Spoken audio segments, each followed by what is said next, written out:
আসসালামু আলাইকুম দর্শক, শুরু করছি নগর জনপদের খবর। সংবাদ কক্ষে আছি আমি মৃত্তিকা মোস্তফা। এখনকার সংবাদ আয়োজন একই সঙ্গে চ্যানেল আয়ের ইউটিউব চ্যানেল এবং চ্যানেল আয়ের ওটিটি প্ল্যাটফর্ম আই স্ক্রিনে লাইভ স্ট্রিম হচ্ছে। যাচ্ছে বিস্তারিত প্রসঙ্গে।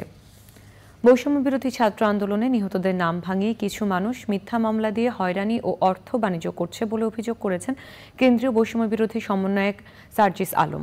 রোববার দুপুরে মানিকগঞ্জ শিল্পকলা একাডেমিতে বৈষম্য বিরোধী আন্দোলনে শহীদ ও আহতদের পরিবারের সদস্যদের সাথে মতবিনিময় সভায় এসব কথা বলেন তিনি। সার্জিস আলম বলেন, আমাদের যে ভাইয়েরা দেশের জন্য জীবন দিয়েছেন তাদের নাম যেন কেউ অপব্যবহার করতে না পারে, সে ব্যাপারে সবাইকে সজাগ থাকতে হবে। নির্দোষ মানুষকে ঢুকাচ্ছেন এবং তাদেরকে হয়রানি করছেন। কেউ কেউ এই মামলায় নাম দেয়া, নাম কাটা নিয়ে এক প্রকার টাকার ব্যবসা করছেন। তো আপনারা শুধু এইটুকু খেয়াল রাখবেন, আমাদের যে ভাইরা দেশের জন্য জীবন দিয়েছে তাদের নামকে যেন কেউ এভাবে অপব্যবহার না করতে পারে। কিন্তু আপনারা যদি নিজেদের জায়গা থেকে এটা করতে চান, আমরা আমাদের জায়গা থেকে সর্বোচ্চ সহযোগিতা করব। এবারে প্রতিনিধিদের পাঠানো তথ্য ভিডিওচিত্র নিয়ে আল মুকসিদের রিপোর্ট। খাগড়াছড়ির দীঘিনালায় সাম্প্রতিক বন্যায় ক্ষতিগ্রস্তদের ঘরবাড়ি মেরামতের জন্য গৃহ নির্মাণ সামগ্রী হিসেবে ঢেউটিন ও নগদ অর্থ দিয়েছে সেনাবাহিনীর ২০ ইঞ্জিনিয়ার কনস্ট্রাকশন ব্যাটালিয়ন। রংপুরে তথ্য যাচাই ও গুজব প্রতিরোধে করণীয় বিষয়ক কর্মশালা হয়েছে। কর্মশালায় ইমেজ ও ভিডিও যাচাই সহ তথ্য যাচাইয়ের বিভিন্ন কৌশল এবং পদ্ধতি নিয়ে আলোচনা করা হয়। উপস্থিত ছিলেন রংপুর প্রেস ক্লাবের সাধারণ সম্পাদক মেরিনা লাভলি ও অন্যরা। কিশোরগঞ্জে বৈষম্য বিরোধী ছাত্র আন্দোলনে নিহতদের আত্মার মাগফিরাত ও আহতদের সুস্থতা কামনায় দোয়া ও আলোচনা সভা হয়েছে।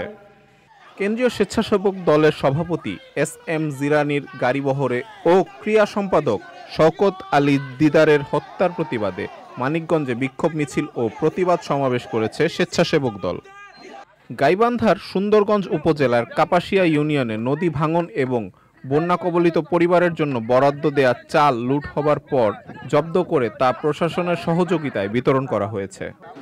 ময়মনসিংহে ইংরেজি শিক্ষা প্রতিষ্ঠান জন আমোস সেন্টার কোর্স সমাপ্ত করা শিক্ষার্থীদের সনদপত্র ও পুরস্কার দেওয়া হয়েছে।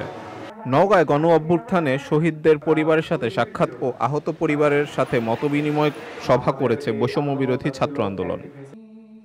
নড়াইলে শিক্ষক সমাবেশ হয়েছে। প্রধান অতিথি ছিলেন সংগঠনের কেন্দ্রীয় secretary general ABM Fazlul Karim. সম্মেলনে জেলার বিভিন্ন শিক্ষা প্রতিষ্ঠানের প্রায় ৬০০ শিক্ষক উপস্থিত ছিলেন। গোপালগঞ্জে স্বেচ্ছাসেবক দলের গাড়িবহরে আওয়ামী লীগের হামলায় স্বেচ্ছাসেবক দলের নেতা শওকত আলী দিদার নিহত ও কেন্দ্রীয় সভাপতি SM জিরানি সহ নেতাকর্মীদের আহত হওয়ার প্রতিবাদে পাবনায় বিক্ষোভ সমাবেশ করেছে স্বেচ্ছাসেবক দল। টাঙ্গাইল শহরে শহীদ স্মৃতি পৌর উদ্যানে বৈষম্য বিরোধী ছাত্র আন্দোলনের সকল শহীদ ও আহতদের স্মরণে দোয়া এবং নৈরাজ্য বিরোধী সমাবেশ হয়েছে।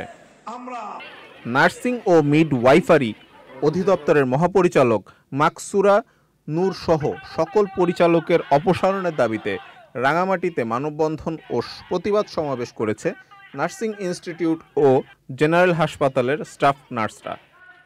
আল মুকসিদ, চ্যানেল আই। গাজীপুরে কালীগঞ্জে দাঁড়িয়ে থাকা কাভার্ড ভ্যানে সিএনজি চালিত অটোরিকশার ধাক্কায় ৫ যাত্রী নিহত হয়েছেন। শনিবার রাতে কালীগঞ্জ টঙ্গী ঘোড়াশাল বাইপাস সড়কের মূলগাঁও মাদ্রাসার কাছে এই দুর্ঘটনা ঘটে। সকালে কালীগঞ্জ ফায়ার সার্ভিসের লিডার মোস্তাফিজুর রহমান এই তথ্য নিশ্চিত করে জানান, রাত ১১টার দিকে ঘটনাস্থল থেকে এক নারী সহ ৪ জনের মরদেহ উদ্ধার করা হয়। আহতদের হাসপাতালে নেওয়ার পর এক শিশুর মৃত্যু হয়েছে। কালীগঞ্জ থানার ওসি জানান, এই ঘটনায় আহত ২ জন হাসপাতালে চিকিৎসাধীন।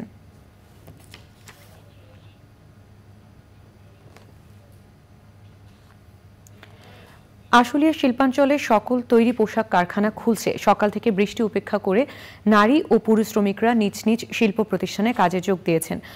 উৎপাদনও শুরু হয়েছে পুরোদমে। কারখানার মালিকরা বলছেন, কয়েকদিনের শ্রমিক আন্দোলন ও কারখানা বন্ধ থাকায় অনেক ক্ষতি হয়েছে। এই ক্ষতি পুষিয়ে নিতে অনেকটা সময় লেগে যাবে। শিল্প পুলিশ জানিয়েছে, কারখানার সামনে সেনাবাহিনী ও পুলিশের টহল রয়েছে। শ্রমিক অসন্তোষ ও অপ্রীতিকর ঘটনা ঠেকাতে বিভিন্ন গার্মেন্টসের সামনে পাহারা বসিয়েছেন বিএনপি নেতাকর্মীরাও। দর্শক, এই ছিল নগর জনপদের খবর। সঙ্গে থাকবার জন্য ধন্যবাদ সবাইকে।